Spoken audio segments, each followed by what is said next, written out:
Thank you. Now, is this mic on? Can you hear me at the back? Yes, great. Thank you.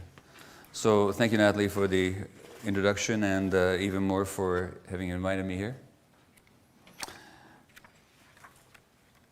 Just in this last Sunday's New York Times Magazine, there's actually an article about a kid with Fasd and his dog.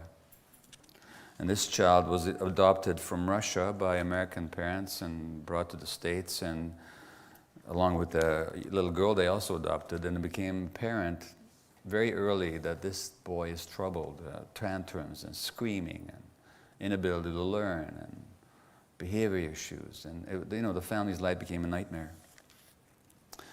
Now, the cases of Fasd, or fetal alcohol disease, or the disorder, where it's extreme, you can have actually abnormalities in the kidneys and the face, of course, the thinner lip and the flatter groove here, abnormalities in the brain, in the heart, and so on.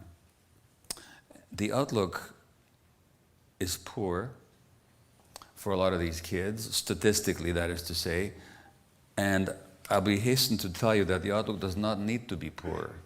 That it is poor is not simply an outcome of the disorder. That the outlook is so poor for so many of these kids has to do with how we as a society respond to kids who are challenged. And as the New York Times article says,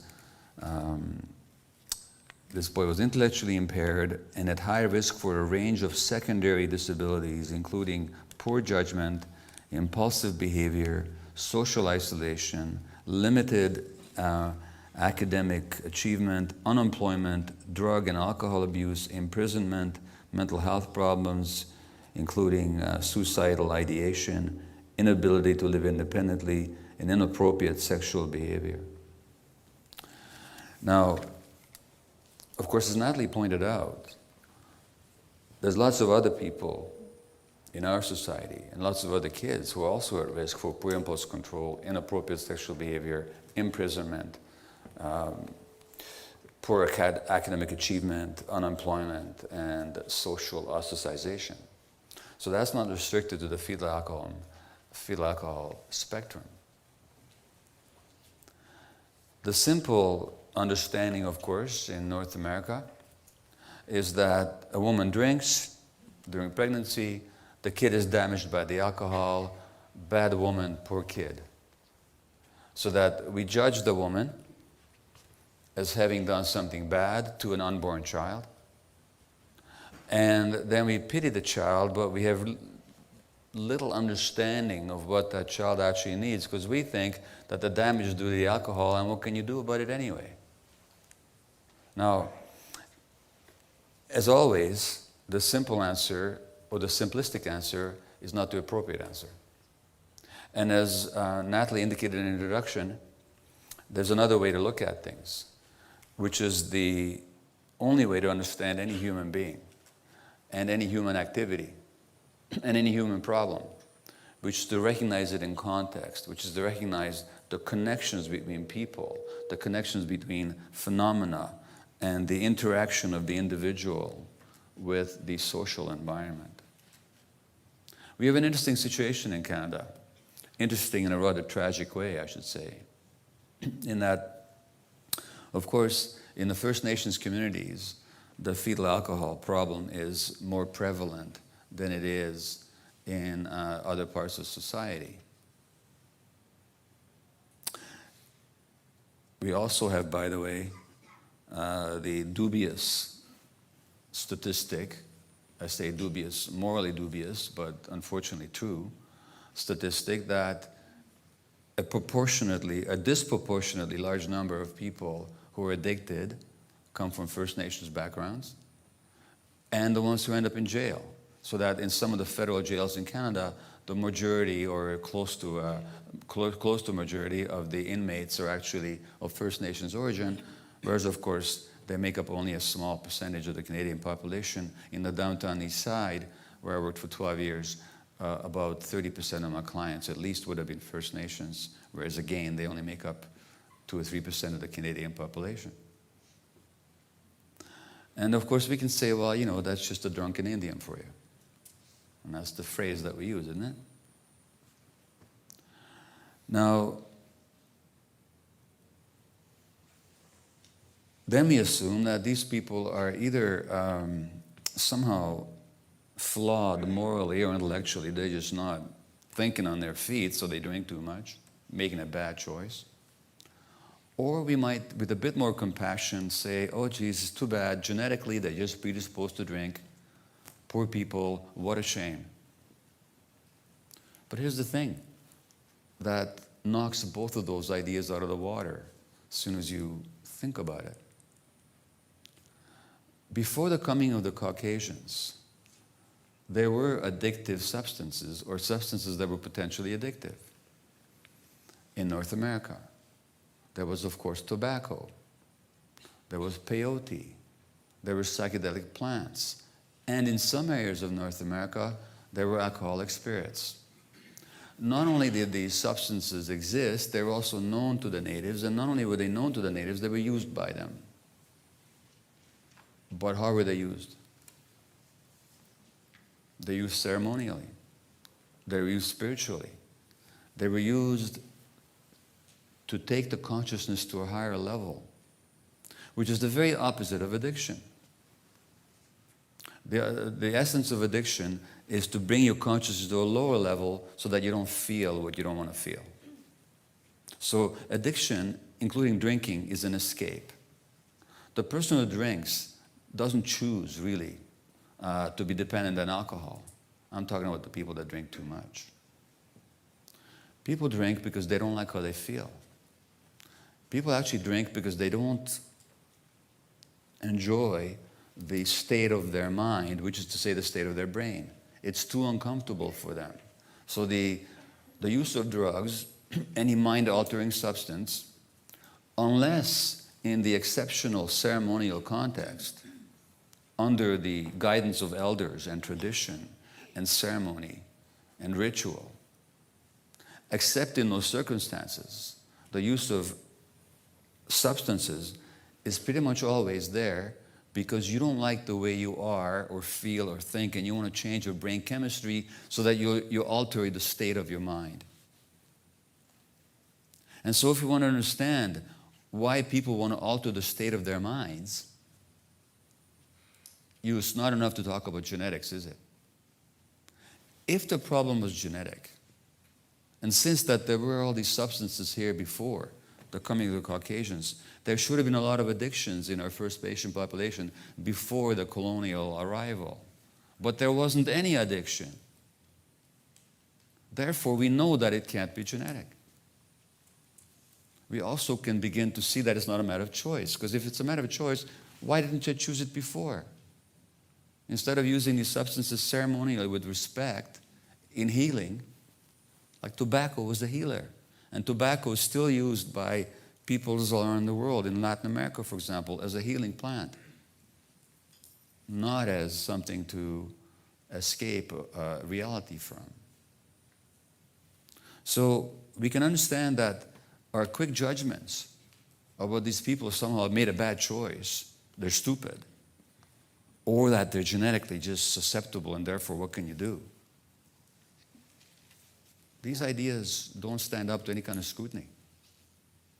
And if we actually want to understand why is it that people wish to alter the states of their mind and the chemical balance of their brains through the use of chemicals, we have to ask a simple question. What do the substances do? What do the substances do? Well, basically, what alcohol does is it suppresses one chemical in the brain and enhances another one. And the one that it suppresses is called glutamate, and it's responsible for the excitation of nerve cells in the brain. And the one that it enhances is called GABA, or gamma-aminobutyric acid, GABA, which inhibits, slows things down. So the person who drinks wants to slow things down, wants to upturn themselves, wants to feel numbed out. In fact, what do we say about somebody who's drunk too much? We say, oh, he's feeling no pain. So the urge to drink, especially in high quantities, is actually a desire to get away from pain. And if that is the case, then the question we have to ask is not why the alcohol or why the drug, but why the pain? And now if we understand that question, we can't look at genetics or choices, because nobody chooses to be in pain, and there's no genetic predisposition to pain. What there is people's life experience. In short, the answer to the dilemma of drinking or any other substance use can only come if we examine people's lives. Now, once we start to examine people's lives, of course, we have to look at the larger picture, because no baby is born independently or could survive independently. Children are born into a culture, they're born into a society, they're born into an economic situation, they're born into a whole set of circumstances which they didn't choose and over which they have no control. So therefore, if you want to understand the experience of that child, you have to look at the society into which they're born and the history of that society and the current practices and mores and policies of that society. In short, we can't understand anything in isolation. We have to look at the connections. That's not a new idea. A teacher, the Buddha, 2,500 years ago, talked about the interconnected nature of phenomena. And this is what he said. Contemplate the nature of interconnected arising, which is that everything is caused by everything else, during every moment. When you look at a leaf or a raindrop, meditate on all the conditions, near and distant, that have contributed to the presence of that leaf or raindrop. Know that the world is woven of interconnected strands. This is because that is. This is not because that is not. This is born because that is born. This dies because that dies. The birth and death of any phenomena are connected to the birth and death of all other phenomena. The one contains the many, and the many contains the one. Without the one, there cannot be the many, and without the many, there cannot be the one. Now, that wisdom of the interconnected of all interconnection and interconnected being of all phenomena and all creatures and all existence is, of course, not restricted to Buddhist thinking. It's a core value in native teachings as well, as you know. And the question we really have to ask is, how do we get from a situation? There was a study last year at Notre Dame University in the States. They looked at which societies are best at parenting. Which are the best societies for rearing children? Now, in recent years, I've been to a lot of First Nations communities across Canada, here in BC as well. And I'm not saying this any way to blame, as I'll explain. I'm just describing. And what is true, and there's a lot of pain and trauma in these communities. And a lot of the pain and the trauma in these communities is inflicted by the adults on the children. Abuse and neglect. And that's not unique to the Native communities. We see it across the board. We see it in other parts of society as well. But it's particularly endemic in Native communities.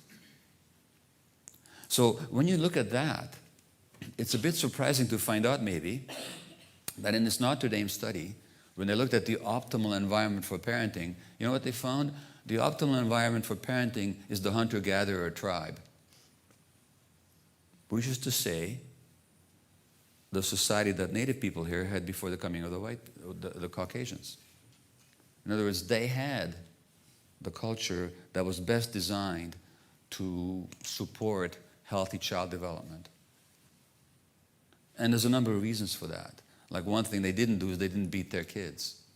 And when the Caucasians arrived in North America, the British, they were kind of upset. The Puritans, the Christians who came from England, they were kind of upset at the natives, at how they parented their kids. And you know why the Puritans were upset? Appalled, actually. They were surprised and kind of shocked. Because the natives didn't beat their kids. And to the Puritans, of course, you're supposed to beat your kids. If you spare the rod, you spoil the child. This is the ethic. So the idea of a culture that didn't beat their kids, they didn't understand that one. So, on the other hand, Native people carried their kids everywhere they went. So the kids were never put down. They were never left alone. They were not isolated in kindergartens. They were not left to cry if they were upset. They were picked up right away. In other words, they parented with absolute intuitive, instinctual, nurturing parenting practices. So, not only is it not true that Native people don't know how to parent, the fact is how they parented is superior to the way that most parenting happens in our culture. Because in our culture, we separate adults from kids, and it's still quite okay to spank a child. And if a child cries, we actually tell parents, don't pick them up, you're just going to spoil them. Just the opposite of what the kid actually needs. So if you want to understand how did we go from a culture that parented in the optimal way to something that we see all too often now in First Nations communities, where children are hurt or at least not getting their needs met, we can't understand it if we only look at that culture in isolation. We have to take a really close look at their relationship to the culture that took over here. And of course, I don't know that I have to tell this audience the history of what happened in this country, but I'll say more about it later. But what I am saying now is that if we want to understand why people are drinking, it's because they're in pain. And if we understand why they're in pain, we have to understand their life history. Their life history, not just as individuals, but also their life history as a society. And again, nothing that I'm saying is unique to First Nations peoples, but the suffering and the pain and the historical trauma is more concentrated in those communities than is anywhere else. And they didn't create their own trauma. That happened at the hands of other people. And now, who are we then, or who's anybody, to point fingers and say, you drink too much, you hurt your kid? We want to understand that. We really have to look at the history of this country and also the present of this country. Now, specifically when it comes to women drinking,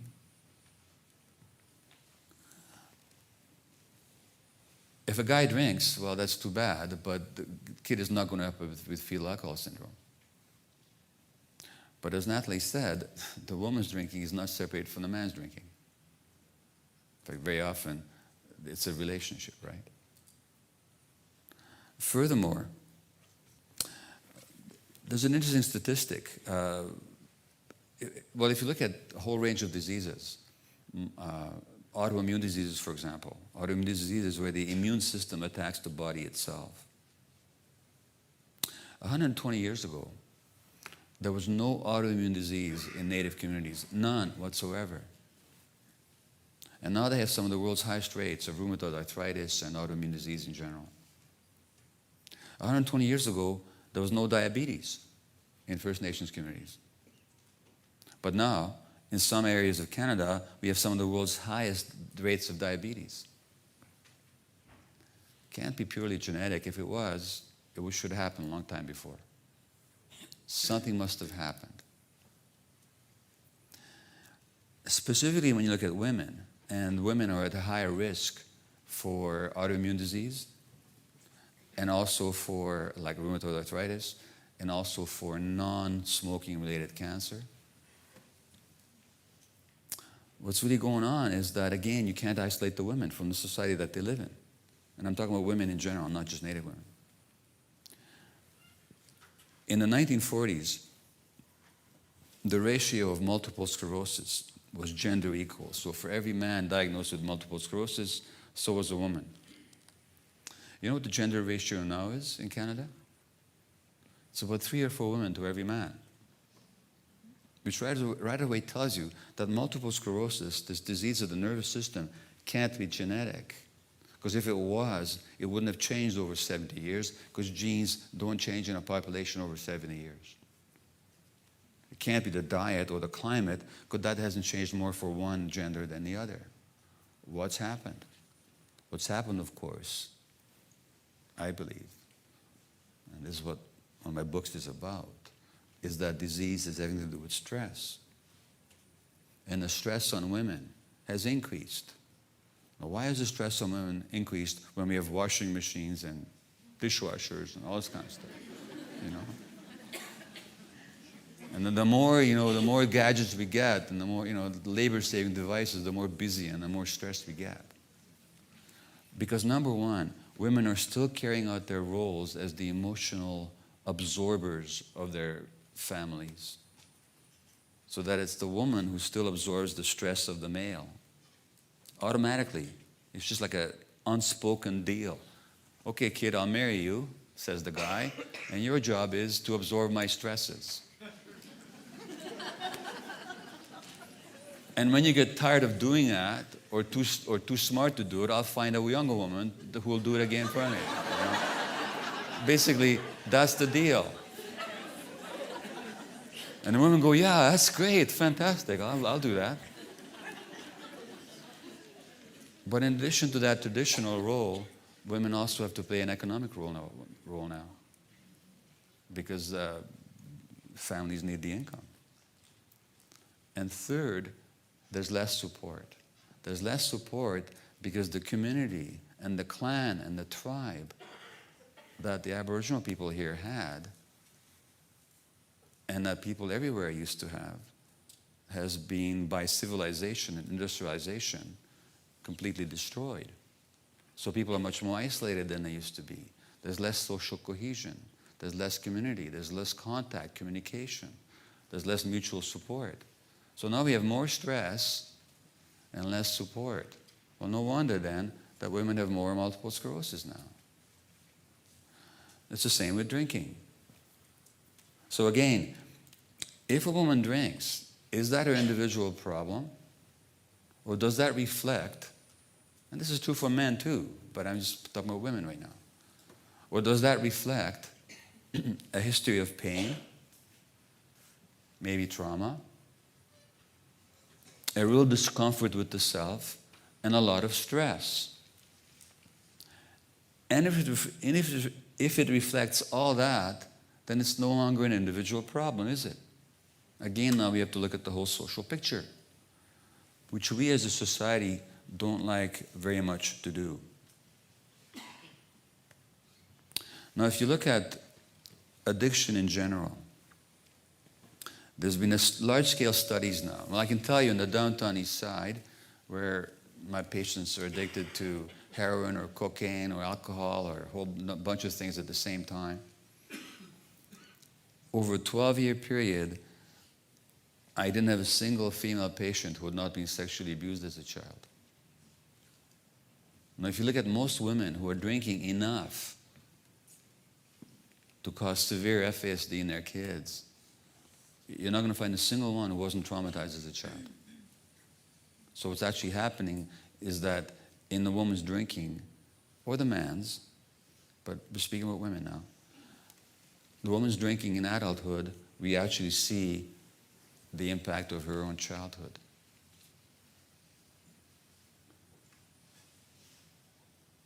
And if she was traumatized as a child, why was she traumatized?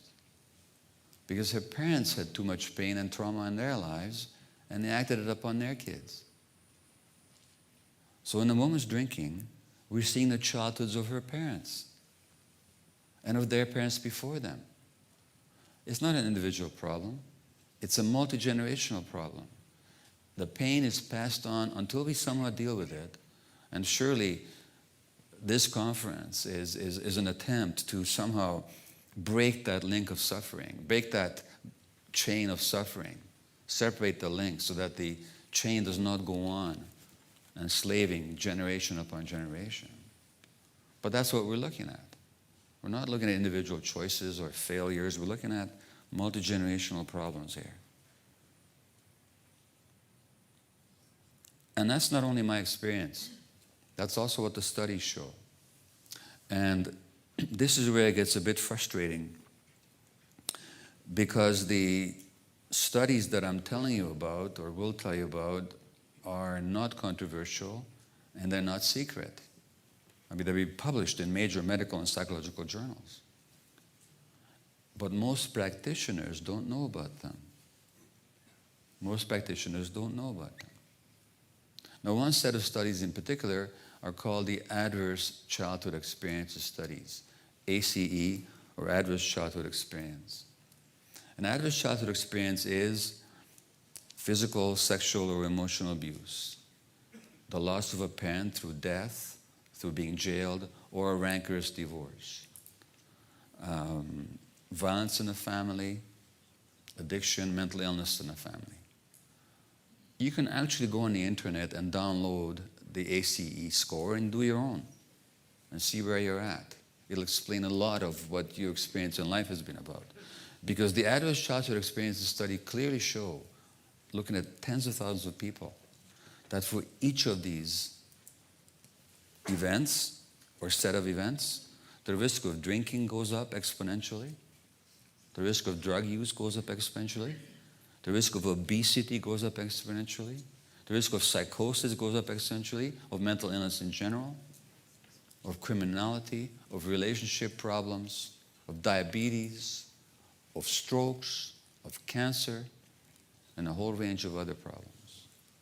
In other words, none of those things that we tend to think about as just a problem of the individual are problems of the individual. Even cancer is not a problem in the individual. Cancer reflects multi-generational history and childhood experience. Not that most physicians have any clue as to why that's the case. But in Canada, it's been shown that if you were abused as a child, your risk of cancer goes up 50%. In other words, your cancer is a manifestation of what happened to your grandparents. Because that's where you were abused. Because something happened in the family or to the family. It's the same with alcoholism, same with drinking, same with all substance-related behaviors. So that to understand what happens to one generation, you have to understand what happened to the previous one. And then how that generation treated the next one. This stuff is passed on. And we don't pass it on deliberately, we just do. It's just how it is. We can't help it. Until we deal with it, we just pass it on. There's no way around it. Now, there's a psychiatrist in the States called Dr. Bessel van der Kolk, who is at Boston University, and he deals a lot with trauma. And he's actually proposing something here.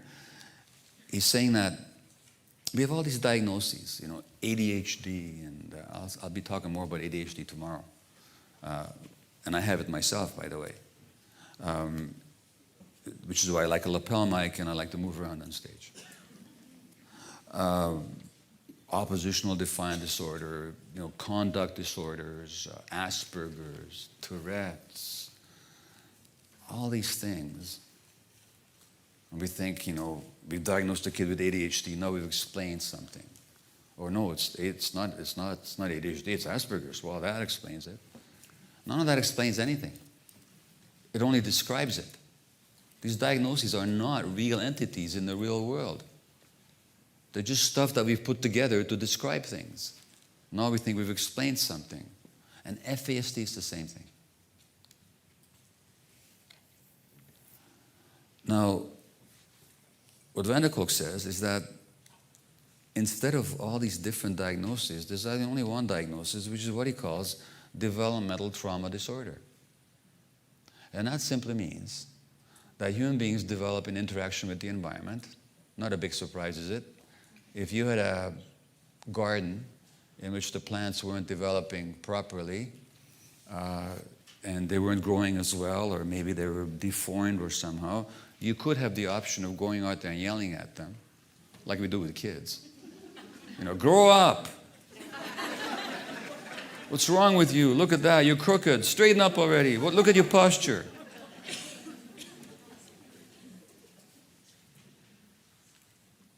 Or we could recognize that if those plants weren't developing properly, there's something wrong with the environment. We wouldn't be asking what's wrong with the plant. We'd be asking what conditions for development is that plant not receiving? Nutrition, soil, irrigation, sunlight. Well, we now know from decades of scientific research that the human personality and the human brain itself, the physiology of the human brain itself, develops in interaction with the environment.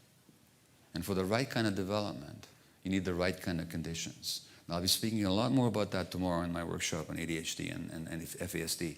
But to make a long story short, the essential condition for the proper development of brain circuits that govern our behavior and our emotional life. So brain circuits that govern our capacity to regulate our impulses so that we're not acting out all the time. Brain circuits that regulate our capacity to balance ourselves emotionally so we don't get too upset when something happens, so we can handle it. Brain circuits that handle our capacity to respond to stress. And other important, to pay attention. All these important brain circuits need the right environment. And the essential condition is a non-stress, supportive parenting environment.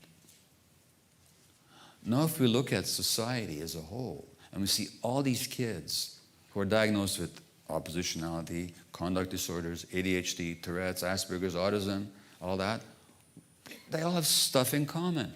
What they have in common is poor impulse control, poor emotional self-regulation. So when they get upset, they show tantrums. They can't stop themselves. Poor social cues. They can't read social cues very well. In other words, all the things that FASD kids don't have either. And in all these other cases, we're not saying it's because the mother drank too much, because the mother didn't drink. What happened was that those children were born to stressed parents under stressed circumstances. And in those conditions, the brain didn't develop properly. They couldn't develop properly. Now, if you look at FASD kids, what do we see? Not only do we see that the mothers may have drunk excessively during pregnancy, but if we ask, why did those women drink? Well, we've already answered that. It's because the woman was in pain emotionally and she needed to soothe the pain with the drink. In other words, she's a stressed woman. She has a lifelong history of distress. And she's in a distressful situation right now. Maybe she's in a relationship where she's being beaten. Maybe she's in a relationship where she's not being supported. Maybe she's living with an alcoholic male. Maybe she's all isolated. In other words, she's very, very stressed. But I can tell you already, and I'll say much more about it tomorrow, stress on a woman during pregnancy has an impact on the developing nervous system of the child, physiologically. So studies have shown that women who are stressed during pregnancy, their kids will have behavioral problems at age 3 or 4. Animals who are stressed during pregnancy, their offspring will be more likely to use cocaine and alcohol as adults. Much more evidence which I'll present tomorrow. But what's obvious here and what's evident is that any woman who drinks is by definition a stressed woman. Not only that, I'll say more about this tomorrow, but again, stress in the first few years of life interferes with the development of the child's brain also. Now, any child born into a family where there's drinking in the family is born into a stress situation by definition.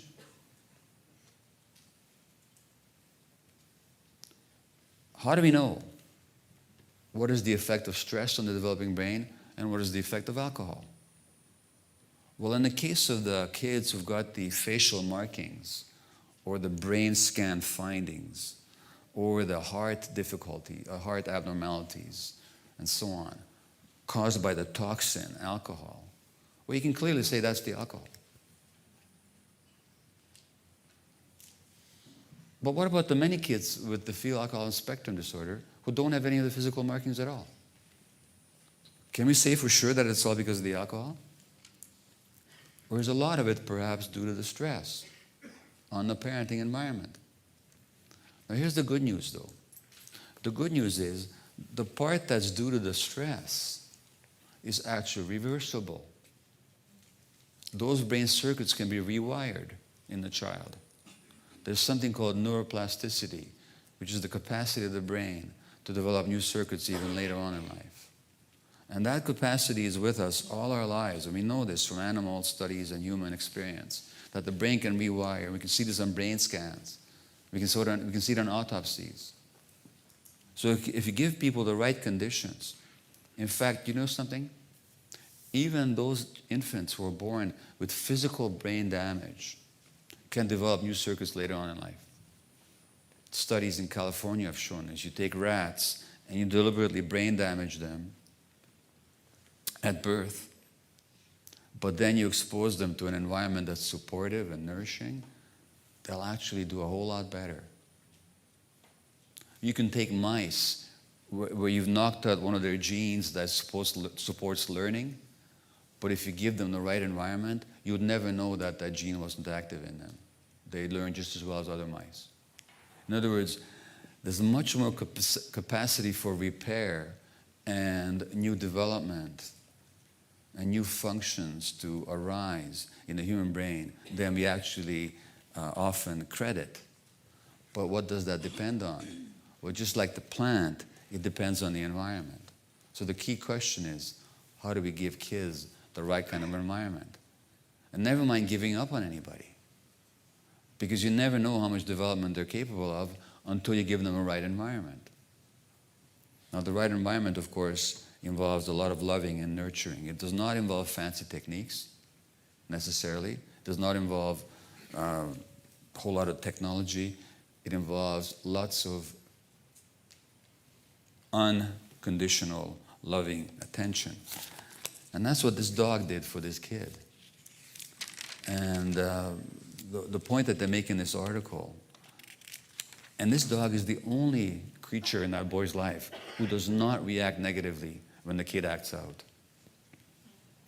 In fact, he's trained to get in there, and even he can pick up when the kid is going to act out. He senses it and gets in there and tries to cheer the kid up. And, you know, it's amazing. And as the article points out, that when the human brain can relax, then it can learn. So that for learning, you have to have a sense of comfort and safety. And when you've got your emotional needs met, and you're loved and you're accepted, then your brain can relax and it can actually take on the task of learning, acquiring new information, and incorporating that new information. So even this heavily, heavily challenged little boy, who is severely physically affected by the alcohol, even in him, the presence of the dog has meant a completely new lease on life. And he'll always be challenged, but there's capacities in him that nobody would ever known that he had if this dog had been brought into his life, especially a trained dog, by the way. But what the dog can provide is, of course, what ideally human beings could also provide if we weren't screwed up, all of us, which is this unconditional loving acceptance and the sense of intuitive connection. So that's what these kids need. That's also what the women need who drink. Because again, their drinking is no accident. And that causes me, finally, to look at the larger picture again. And that larger picture, again, is Canadian society. Now, a few years ago, our current Prime Minister apologized for the residential schools. You know, I think I've heard everything in the downtown east side and do my travels, but then something happens and I think, this is impossible. So let me tell you a little story. So last year, about a year ago, I was working with one of the native bands in BC, the Seashell Band, And I was working with a Peruvian plant called ayahuasca, which is a healing plant, one of these healing plants. It's hallucinogen. Ooh, it gives you visions. Healing visions. And we had a Peruvian shaman working with us, and I was working with supporting that work. And of course, we were dealing with people who are addicted, women who are heavily into cocaine, the men who are into alcohol, or both, or women, and just heavily addicted group of people. And I initiated this discussion about, look, well, let's go what happened to you in life. So one woman in her 50s told me that in a residential school, when she was 4 years old, and some of you would have heard these stories, but to me it was a shock. I thought I'd heard everything. I hadn't. When she spoke her native language, you know what they did? The nuns stuck a pin in her tongue to give her pain so as to make her forget her language. Now, of course, that means she had to sit there the whole hour. Because if she put her tongue back in her mouth, she would cut her lips or the inside of her mouth. This happened in this province, in this country, within the lifetime of many people in this room. And then we talk about drunken Indians. Then we say, why are they doing this to their kids? You know? And so when this apology came from Mr. Harper, well, that was a good thing. At least they acknowledged what happened. But it's not enough. In fact, I rather thought that the apology was meaningless. The reason it was meaningless is because it's not enough to apologize for something if you're going to keep doing the same thing. Now, it's not that we have residential schools in this country anymore. No, that we don't. So we can safely apologize for that. But we haven't apologized for yet is the destruction of people's ways of life, the destruction of the attempted, not successful, thank God, but the attempted destruction of their culture and the robbery of their resources. And why we haven't apologized for that? Because we're still doing it. Look right now, this northern pipeline that they want to build. Native communities across the north are lining up to oppose it, to express their concerns for their children, for the possible toxic effect, for the further destruction of their ways of life. And our government says that these people who are saying those things are just foreign agitators. Well, what does it mean to apologize when you're still going to rob people of what belongs to them? And when you continue to make their lives miserable? Then what do we expect except more addiction? And what's our government's response to that? To the addiction problem and to the fact that people are going to drink and break the law? It's to spend billions of dollars more in jails. So the same government that doesn't have the money for social services and wants to raise the rage for old age pensions because, to save money.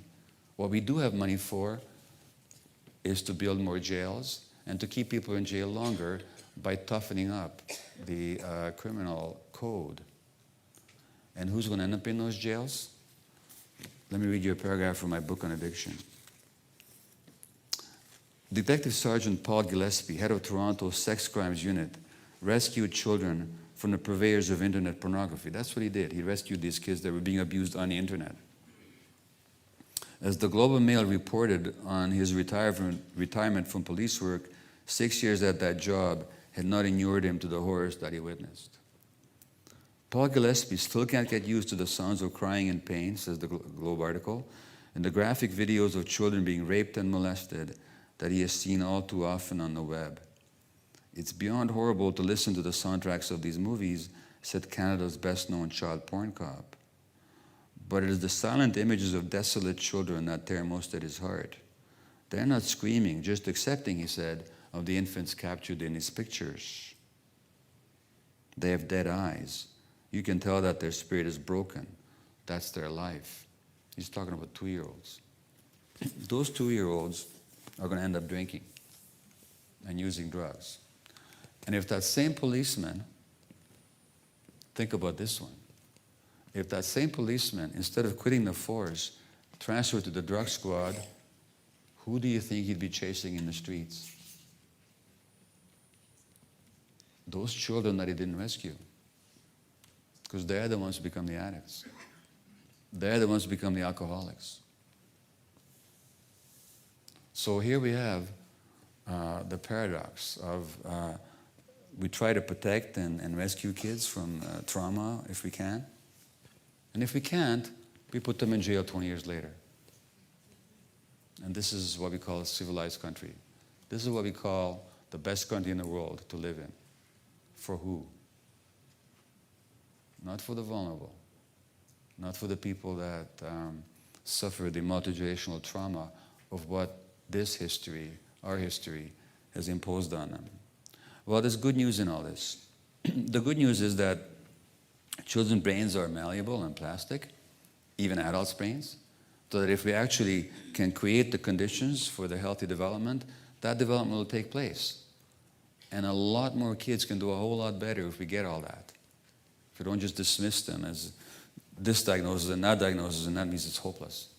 Because none of these conditions are written in stone, and even there's much about FASD that's reversible. I'm not dismissing here the toxic effect of alcohol.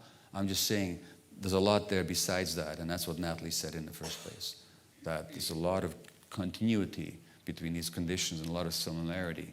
And so that the approach has to be also similar, which is to recognize that underlying all of them, including fetal alcohol spectrum disorder, there's a lot of childhood stress and trauma, multi-generational. And if we go to work on supporting these families and helping these families and helping these children, and in our schools and kindergartens and institutions, and especially if we ever had the wisdom to stop spending the money in the utterly inhumane and non-productive and from every angle useless, worse than useless, criminalization of people who use substances because they're too much in pain, well, we could actually get somewhere. And finally, when I look at the qualities or the teachings of traditional cultures around the world, whether in Peru or in North America or in Canada or in BC, what do we find? We see a recognition of the interconnection of things. We see the importance of connection to the land, of being grounded. We see the importance of nature. We see forgiveness. We see witnessing of one another's pain. We see listening. We see inclusion. We see restorative justice. We see ceremony. We see communal chanting and the creation of communal spaces. In other words, all the qualities necessary for healing are actually present in traditional teachings. So I think that for us to help heal the ones who most need it, but also for us to heal as a society, we need to drop the arrogance that science somehow will give us the answers. That realize that the answers have been here with us all along. We just haven't paid attention to them. And if we did, our whole society would be much more happy and much more humane. Thank you.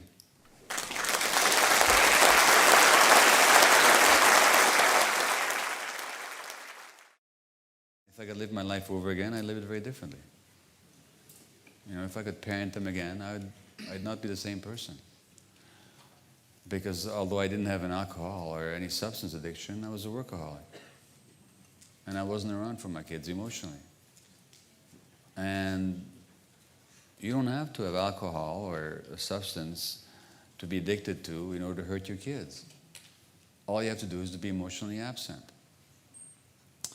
So this issue of parental guilt and caregiver guilt, I mean, I deal with it.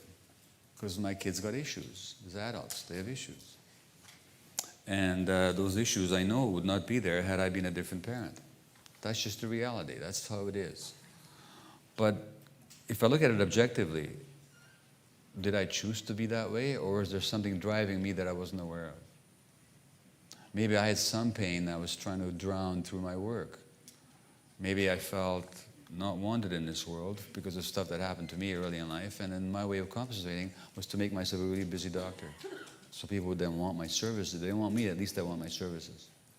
So I did that. But as a result, my kids didn't get the attention they needed. Now, guilt. Was I guilty of anything? No, I did my best given who I was, but that's who I was.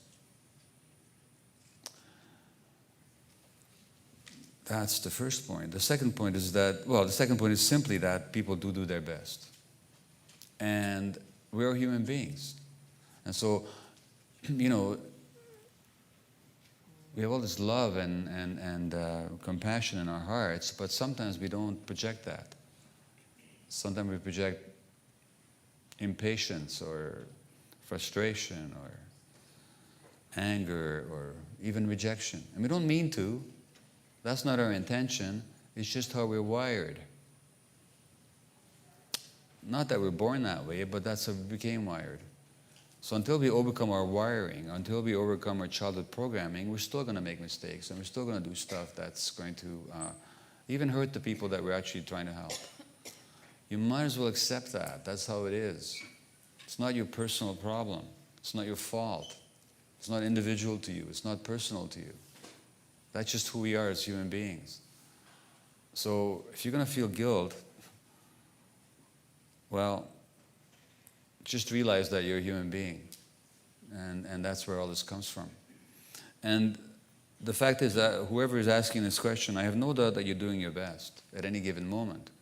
But your best is limited by who you are, by your own programming and all the stuff that's happened to you, and by the stresses that you're under right now. So cut yourself some slack here. And furthermore, there's a worse thing about guilt, which is that when we look at our kids and we feel guilty, we're actually not seeing their possibilities. We're only seeing their problems. And for parents, that's very tempting. When I look at my kids, I see their problems. Other people look at them, what wonderful kids you got, you know? Who are you talking about?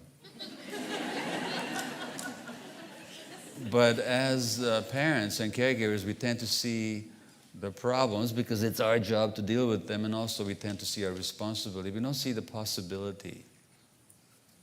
So, and there's a final thing I'd say about guilt, which is that whoever feels guilty today, as a caregiver, that guilt is not you. You felt guilty before your child ever came into the world. The guilt is just yours. And most of the time we feel guilty, it's because as children we learn to feel guilty because we failed at the most important thing that we took on, which is impossible. And we feel guilty because our parents were not happy. And the child can only take that personally. So if my parents are not happy, the kid can only say, well, something's wrong with me, so it's my fault. So your guilt in the present has got nothing to do with your child. It has to do with your parents. And you know what? You never could make them happy because it wasn't your job. Only they could make themselves happy, and if they couldn't do that, you couldn't do it for them. But as a result, you develop this guilt of failure, and you're responsible. And now you're projecting that guilt onto your child, of course, or your relationship with your child. So for all these reasons, notice the guilt, just say hello to it, but don't pay attention to it. It's not a particularly smart thing, guilt. Okay? Okay, next question. Hi. I have 2 questions. Yeah. Start with the first one. Yeah. When you compare, like, for example, 2 siblings that were raised by the same parents, and it was pretty fair. The parents were fair with both of them. Yeah. How would you explain one suffering with addictions and Right. pain and trauma, and the other one doing absolutely fine? Sure. It's because your question is a good one and a very common one. It's an important one. It also contains a fallacy. You said when you look at 2 kids who were raised by the same parents, there's no 2 kids who were ever raised by the same 2 parents.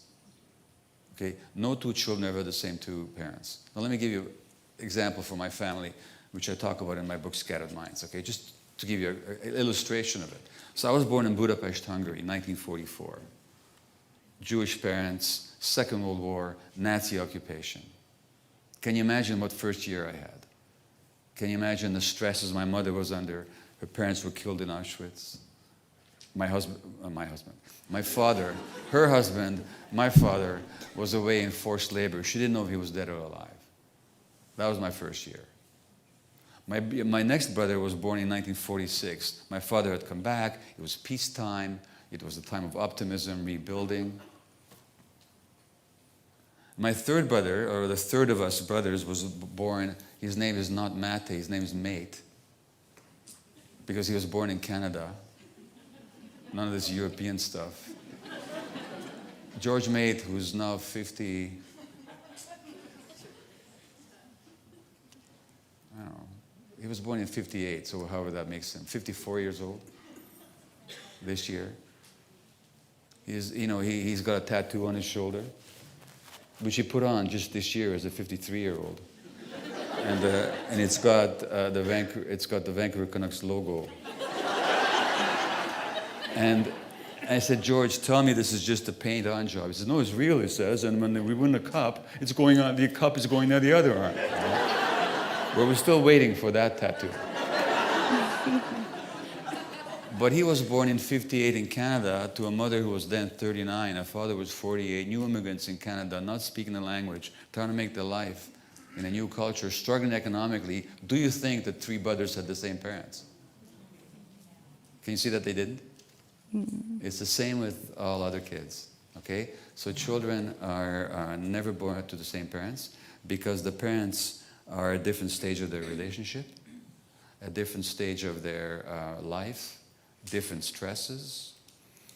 And not only that, each kid evokes something different from a parent. So even though I love my kids the same, and I might be fair in terms of what kind of goods I give them or what kind of rules I set down for them and all that, but emotionally I react to them differently because they trigger a different part of me because they're different people. So they don't experience me as the same at all. And furthermore, even if I could be the same person to them, which I can't be, even if I could be the same person, which I can't be, they would experience me differently because they have different sensibilities. Yeah. They experience the world differently.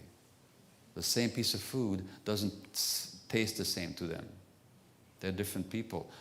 The same father, even if he could be the same father, which he can't be, but even if he could be, he would be experienced by them as somewhat different. And it doesn't matter what I am.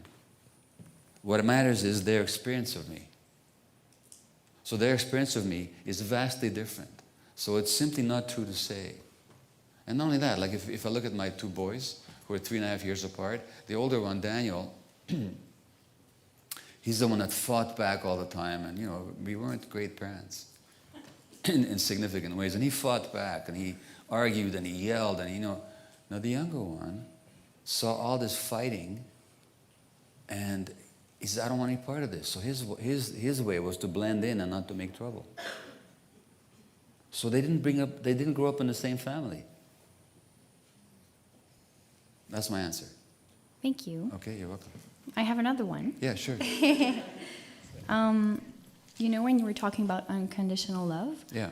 Well, what I want to know is, would you consider therapy and forgiveness and all that being a way to take care of the hurt and the guilt that we have to after that be able to go in unconditional love?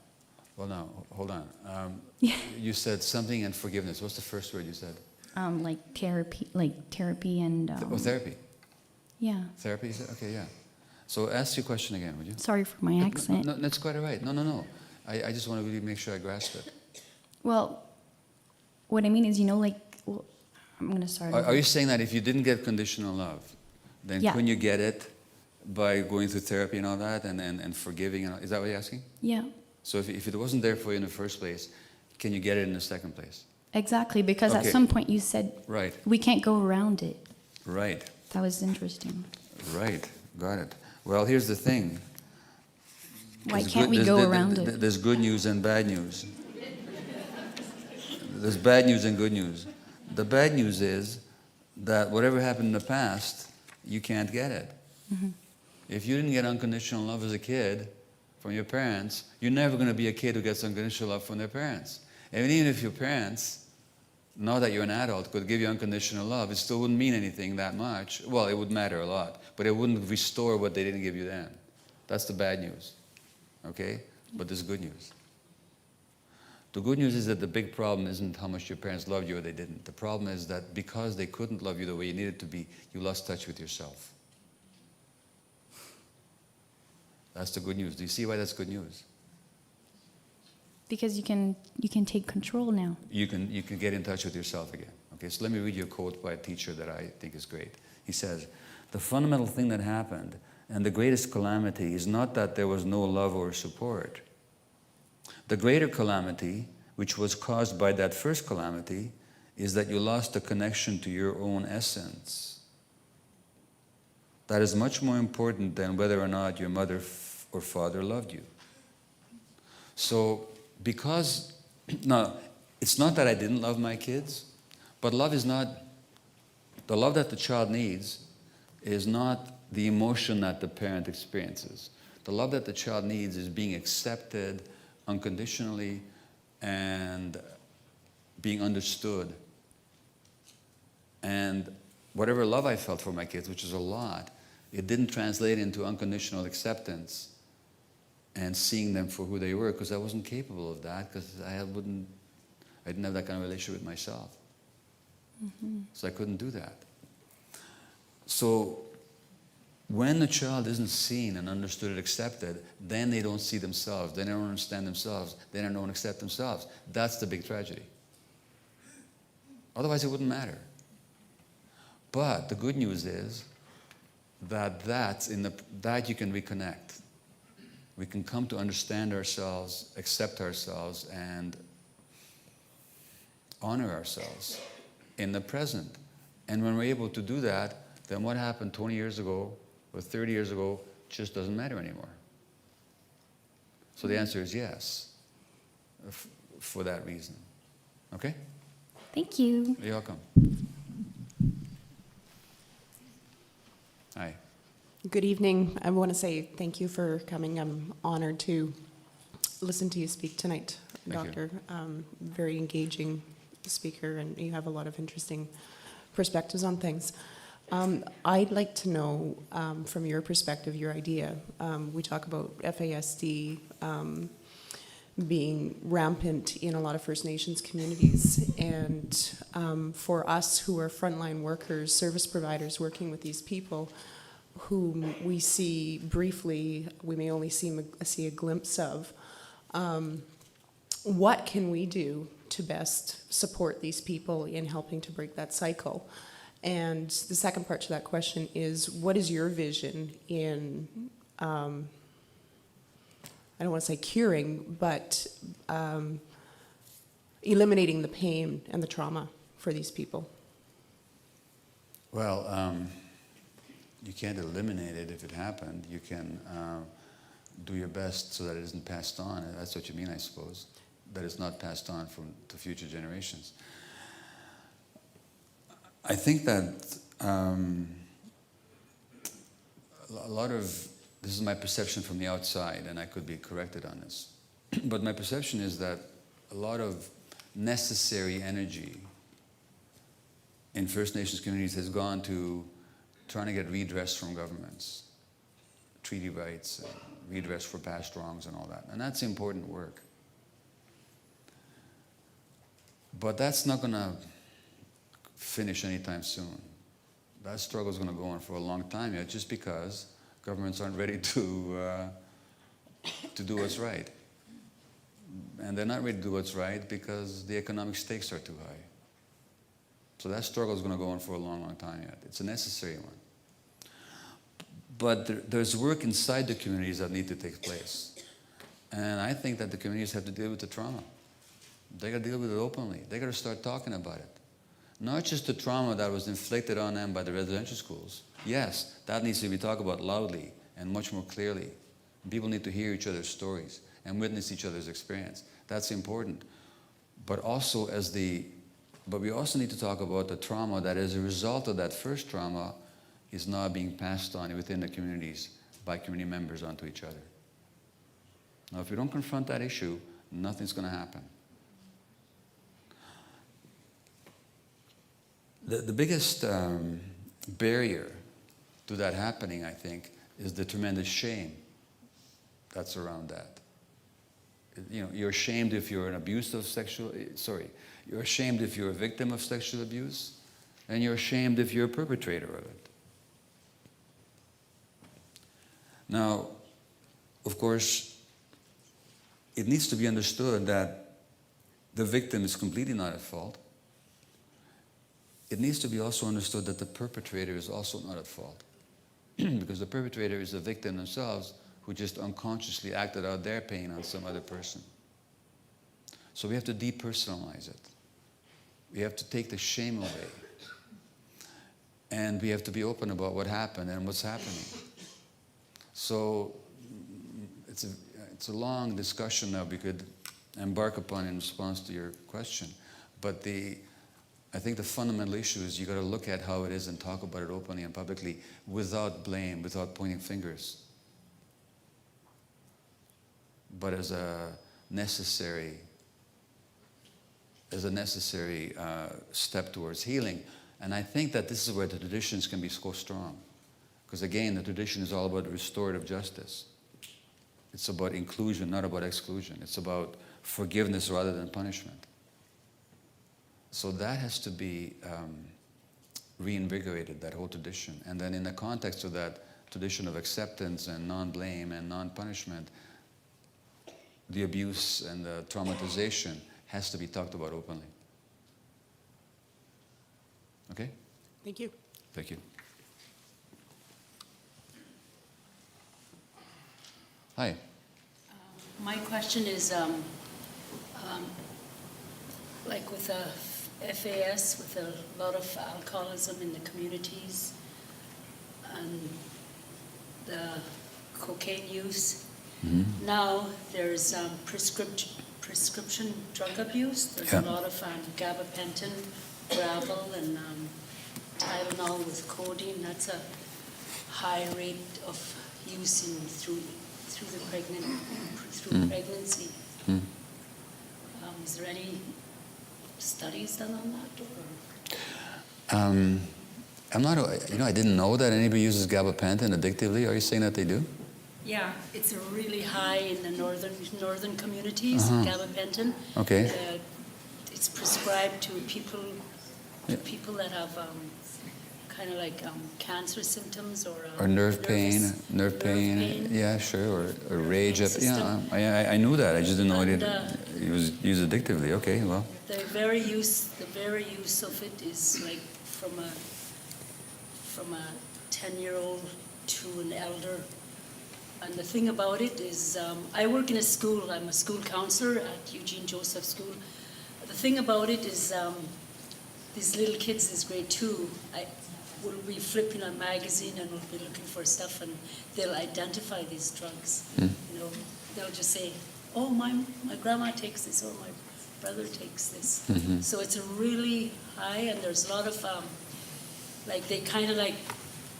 they quit using alcohol, and now they're using these. So your question is, what is the impact of that on the developing child? Is that what the question is? Yeah.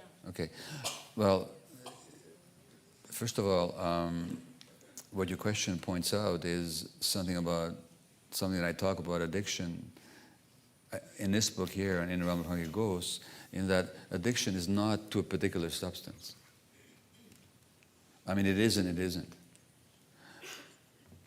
There's an underlying addiction process that has to do with emotional pain, spiritual emptiness, brain circuits not wired exactly the right way because of early experience. And that's what creates the template for addiction. But just because you give up one addiction doesn't mean you've given up addiction. It just means you've given up one particular form of it. Yeah. So typically, people who give up smoking will often put on weight because now they're trying to soothe through food, that which before they were soothing through eating. So that's what you're describing. So that the insufficiency of addiction treatment is that it focuses on abstention.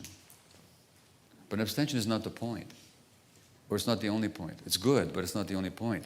Because if you don't deal with the underlying issues that drove people into addiction in the first place, all that's going to happen is they're going to transfer their addictive drives onto other substances or other behaviors. And that's what you were describing. Now, secondly, I don't know what to say. You know what? For all the stuff you say about, not you say, but is said about cocaine and its impact on babies, babies who are born to cocaine-addicted mothers do pretty well. And same with babies who are born to morphine-addicted mothers or heroin-addicted mothers, as long as the baby doesn't go through withdrawal after birth, you know, from the opiate that you have to protect them from. They're not nearly as dangerous as alcohol is. I'm not advocating them. I'm just saying that they're not nearly as dangerous, so I'd be less worried about them than I'd be worried about all the other stuff, about all the stress and the impact of that on the baby. But I'd be less worried about the substances. Gabapentin, I'd have to look up. I don't know what its effect is on a developing infant. Okay? Yes, sir. Well, first of all, I'd like to congratulate you on a wonderful talk. Thank you. Presented a lot of ideas. The issues are very, very important, and I've had the pleasure or the difficulty with working in with alcohol and alcohol-related problems probably from 1975 when I first spent some time with Dr. Smith that described the syndrome. And I feel that I know less today than I thought I knew in 1975. That's good. The difficulty comes in, and some of the newer ideas and thoughts that are going on. I really never believed that alcohol was the cause of the problem. I'm still in the age of the fetal alcohol syndrome rather than the fetal alcohol effects. Mm-hmm. The issues come in, and I find this every day when I'm in the office and working, is that I have groups of individuals both in my First Nations communities, and I worked in the First Nations communities in the Northwest Territories, and here in British Columbia and in Alberta. And I find that there is truthfully a difference between, I wish it was only environment that caused the issues that do it. And what I find on a continuous basis is that there is survivors, and the survivors many times have nothing to do with what has been done in the early years and the early formative years of the child. And that's what I sometimes take issue with, that is probably going to cause me no end of grief in this next year in my office with wanting to find programs of how we can improve the nurturing of it. The unfortunate part is I have seen nurturing in both ways, in the most exquisite nurturing of a child and in the family, and some of the most difficult nurturing issues on it. And I don't say that nurturing is the only part of it. I hope that we don't go away from this and feel that there is going to be a cure by just nurturing for the effects of alcohol in utero. And I like that better, of the effects of alcohol in utero, than the fetal alcohol syndrome, because I think that there's something else that's affecting it. The difficulty that I have, and that I have seen over the years, is the effect of the alcohol on the infant when it is formed, unfortunately, and depending on the time sequence of the gestational development of the child. Some of our mothers are affected by alcohol in their mothers. Mm-hmm. And that is the difficulty that I have, that I cannot resolve in my thoughts and my feelings. But I just hope that we don't, and the effect of the sperm, we thought that the sperm had no effect, but now we know that 4 months before conception, the sperm has what the sperm is bathed in does have an effect on the genetic development of the child. So I really don't think it is all environment, but that I strongly feel that some individuals have more of a predisposition due to their genetic development to tolerate the effects of the toxins in pregnancy rather than just the environment. Thank you for that very thoughtful commentary. I'd like to respond by, first of all, agreeing with you that it's certainly not all the environment, and it can't be. And certainly I didn't mean to imply, and I hope you didn't hear me imply, that alcohol itself is not a toxin that also physiologically affects babies. Of course it does. And that's a major problem. Nor would I make an argument against genetic predispositions. Clearly there are genetic predispositions, and they also play a role. However, I can't do anything about the effects of the toxic effects of alcohol. That's done. I can't do anything about genetic predisposition. That's also done. What I can do something about is the environment. And so why not concentrate on the part that's actually fixable, or at least where there's significant transformation can take place, as we know. That's my whole point. So it's not a matter of ignoring the factors that you articulate. It's that it's a question of where do we wish to focus our energies. And furthermore, even genes, as you're probably aware, are turned on and off by the environment.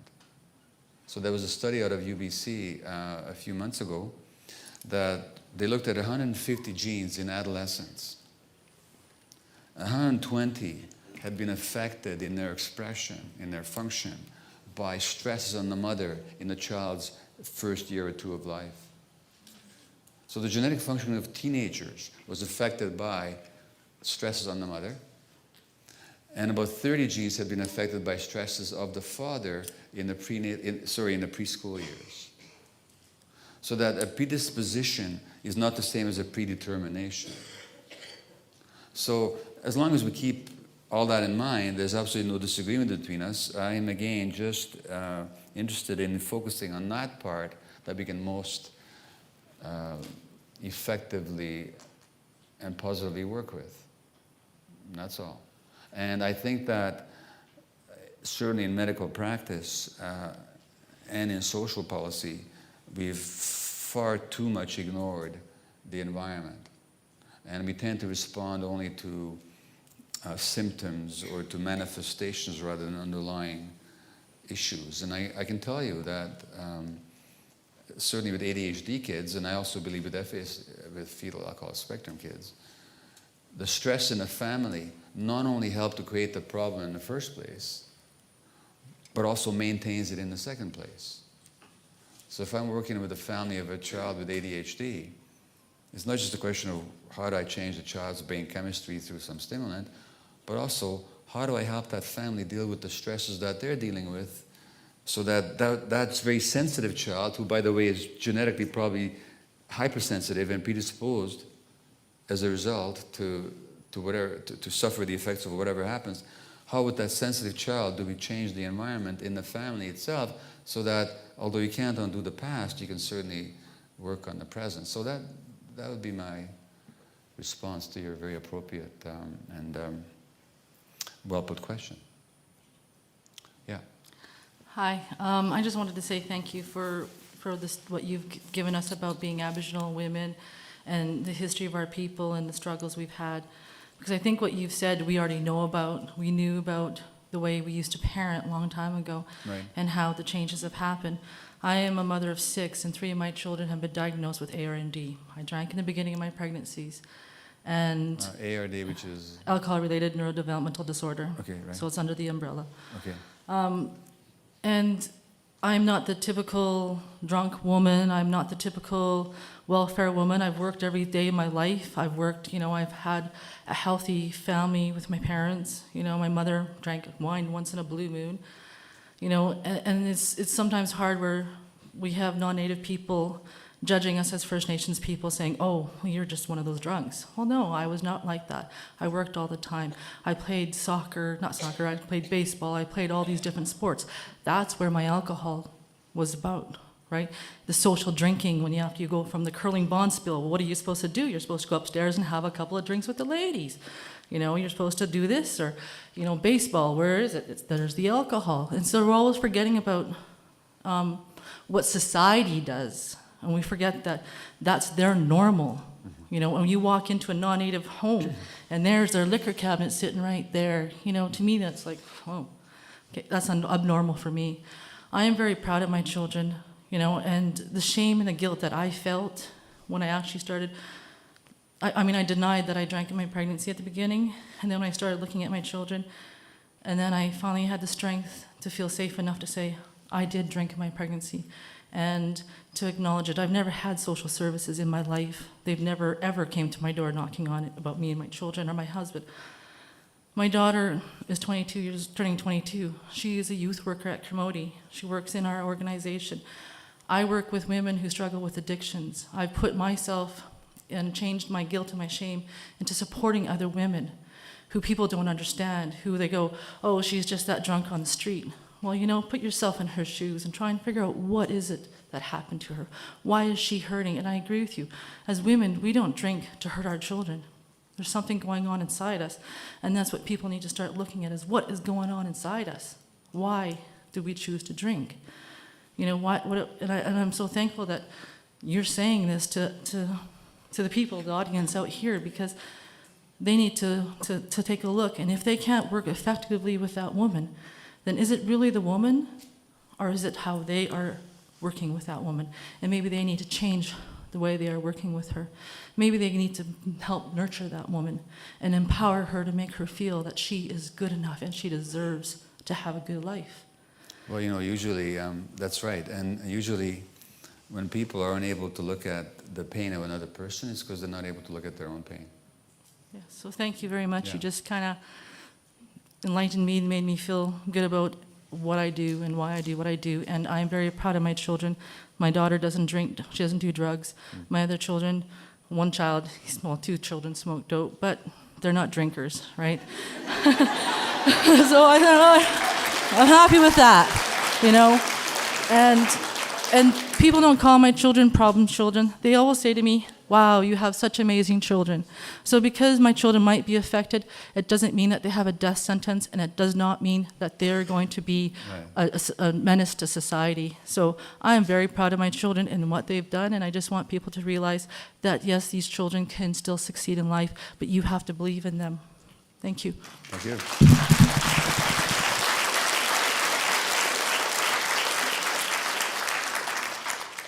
Hi. Thank you for coming.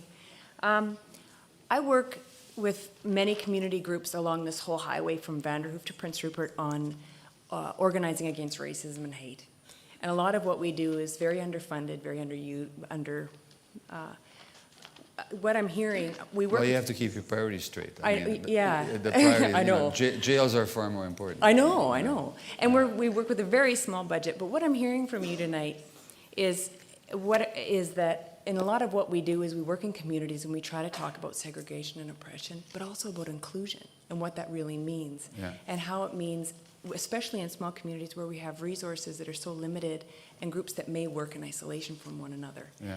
I want to know, in hearing what you're saying, it sounds like it's almost prevention if we can create healthier, more united communities that recognize some of the very big, different worlds we live in. It's not almost prevention. It is. That is prevention. Do you have examples of where you've seen organizations come together and look at it in that holistic model?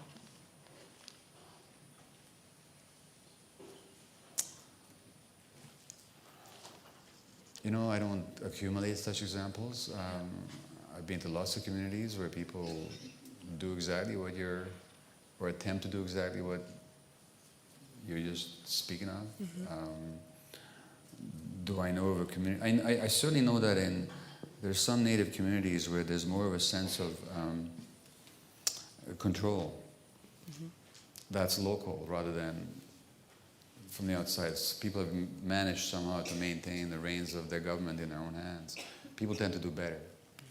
So there's more sense of agency, or more agency in the sense of being the agent, being the active person in your own life.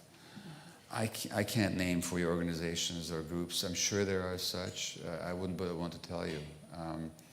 There is a book that came out a couple of years ago, and I wish I could tell you the title of it now.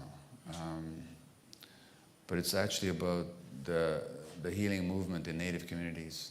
It was written by a journalist from Nova Scotia. Anybody know the title of that? She gives lots of examples of people that are working in positive ways. Yeah. I need to recall the title. I just can't think of it right now. So no, I can't give you names of specific organizations, but I've met lots of people who are working in that direction and who understand the importance of it.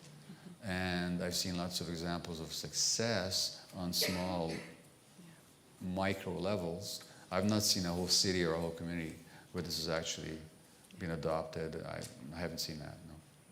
Okay. Okay? Thank you. So, all right. Sure. I have a question. I have a 4-year-old son Yeah. who just got diagnosed with the ARND plus the severe ADHD. Okay.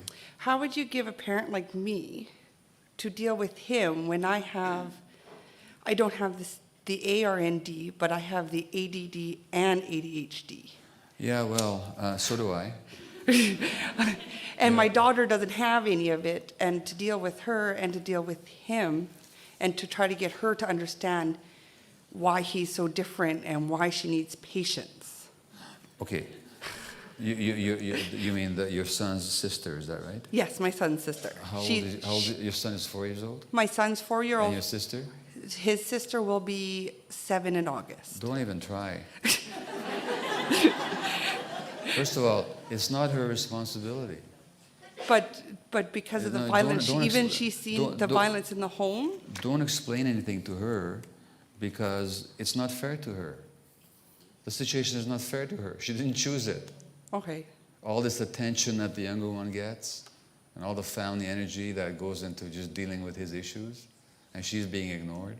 No. No, well, she feels that way. Yeah, she feels that way. Yeah, I know, that's what I'm saying. Okay. Don't try to argue her out of it because she's not a parent, she's not an adult. Just listen to her and feel and validate her feelings. Yeah, this really feels lovely to you, doesn't it? He's getting all the attention. Terrible. You must feel terrible. No, just listen to her. Okay. Accept her feelings. They're totally valid. She'll come to understand it intellectually when she gets older. But to try and explain to her now is to try and make her into an adult before her time. Okay. And that's to put a burden on her that she just can't carry. And if she does, it'll make her sick. Because she'll take on responsibility that's not hers. Okay. Okay, however, so you need to be a parent to her.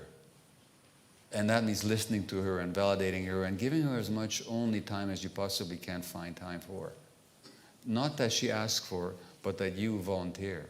Okay. Because if you give her attention that she asks for, she never knows why she's getting it. Am I getting it because I demand it, or am I getting it because mommy really wants to give it to me? So just stuff her full of attention till it's coming out of her ears. Okay. Okay?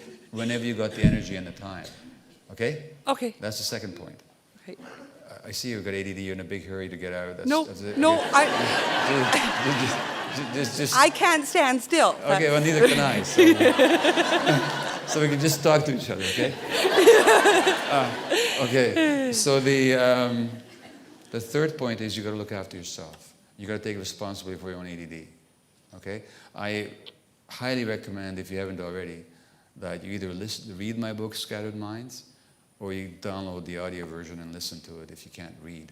If you can't focus that long to read, because it'll give you a totally different take on the condition than you've ever heard from anybody else. It'll explain to you what it's actually about, which goes back to your childhood stresses, and that there's things you can do for yourself in the present to deal with it. Okay. So that the short answer is, don't try and explain things to her. Let her be a kid, so listen to her and spend time with her. And thirdly, as best you can, take responsibility for your own stuff, and that'll create an atmosphere where your kids could be more at ease as well. Okay, Okay? thank you. You're welcome.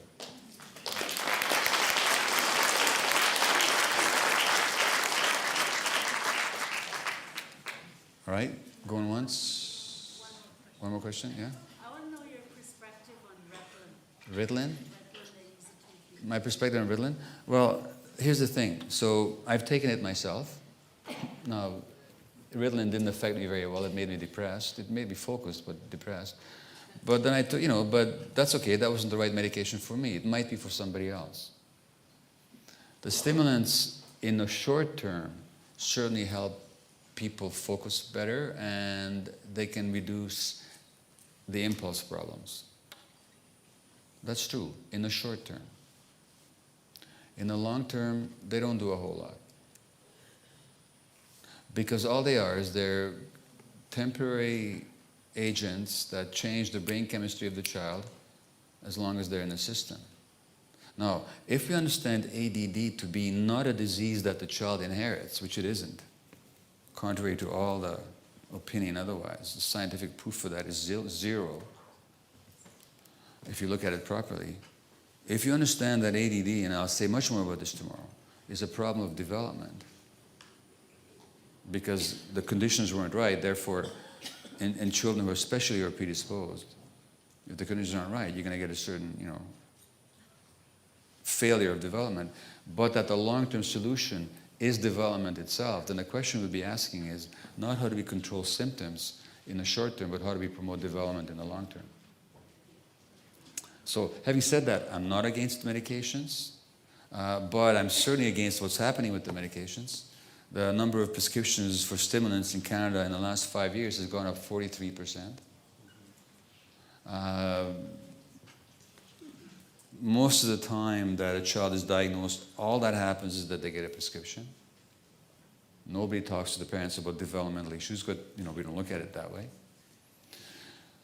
A few short rules. No kid should be forced to take any kind of medication, because not just because it's an invasion of their bodies, but also because no child should get the impression that the only way they're acceptable to adults is if they're medicated.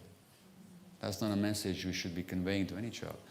No child should be taking medications that give them bad side effects like stomach aches or anxiety or headaches or poor sleep or loss of appetite. And I've seen kids on medications for a long time with all those side effects. Because what we're looking at is not the child's experience, but the child's behavior. Well, he's behaving better, it's good for him. Meanwhile, the child is suffering. Now, some children can take the medication beautifully with no side effects, with only positive effects. That's great. In the right dose, in the right hands, that's a good thing. But whether we give medication or not, we should not think it's the answer. It's not the answer. It's just temporary symptom control. The answer is still in development. That's my take on those medications. And the schools, by the way, should never make it a condition that the child takes medications for them to go to school. If we're in a, and I speak to you as a former high school teacher, which I decided was way too stressful, so I went to medical school instead. If we're having a lot of kids in our society now that are being diagnosed with this or that disorder, then the schools should be places where that can be handled. And the teachers need training. And we need to have special ed teachers in there. We need to have lots of supports. And that's where the money should be going, not on computers. And so that the child should be able to go to school exactly the way he is, and the school should have provisions and programs and support so that the child can be well taken care of in that setting. Now, again, if medications are appropriate, if the child accepts them, and if they help, I'm not against them. Yeah. Dr. Gamore-Mete, thank you. Thank you for your presentation. What I'm really grateful about is that you put it into context also about two societies, of a larger society, settler society, Canadian society, as well as Indigenous society. And when we think about it, a lot of the language you're using speaks a lot to colonization and the impacts it has on peoples. And we've often addressed that not only were Indigenous peoples colonized and assimilated, but also settler society is also colonized to become a Canadian, to to no longer be from a distinct society from other parts of the world, but to become part of this society. So it did produce a great deal of shame, and when I think about decolonization, it kind of gets muddled up because we're working within the confines of colonial structure. We're working in organizations, we're working in townships, regions, we're working in that kind of a framework. And here in Wet'suwet'en society, we had been shown the way for generations, and that was disrupted with residential schools and foster care systems. At present, we see the numbers of children in care this year alone supersedes the number of children that had attended residential school in all of residential school history across Canada. Really? And so what we're looking at is this other issue of what you also framed the context of our resources as peoples. And it's a very difficult concept because we abided by natural laws, and that did not say that we had ownership of nature. It said that we had a relationship with it. And what we're seeing too is that settler society demands more and more and more of what they consider resources to help us pay for our pain and healing. And we then jostle position and fill those positions and spend that money, meanwhile still being disenfranchised from the land and from where we truly belong, especially from our natural laws. So I guess my question is also about trauma-related incidences in all of mainstream society, whether it's a settler society or Indigenous society. And the question is more for the room, like how we can see ourselves, kind of remove ourselves from that colonial construct and include ourselves in nature and include ourselves in natural law, because that's where all of our people have come from before. So what we have a major challenge in doing all of this is finding that time. You've described Indigenous societies and how close they were to their children. And what we see today is every generation in our families is separated throughout most of the week. And our social capital is diminished because society says, hey, configure yourselves differently so you can produce, so you can continue to take from nature and give to us, and we'll give you money in return, and you can spend it on your communities and keep working in that framework. And our question has to be about when do we let it all go and really, really do some real groundwork, some real grassroots work, and pressure settler governments to change and amend their laws so that they also reflect natural law, because that's where our conflicts are arising. Is we're in the way as Indigenous societies. It's more profitable for a country to pay into maintaining poverty the way it is now, rather than spending even half that amount to eradicate poverty.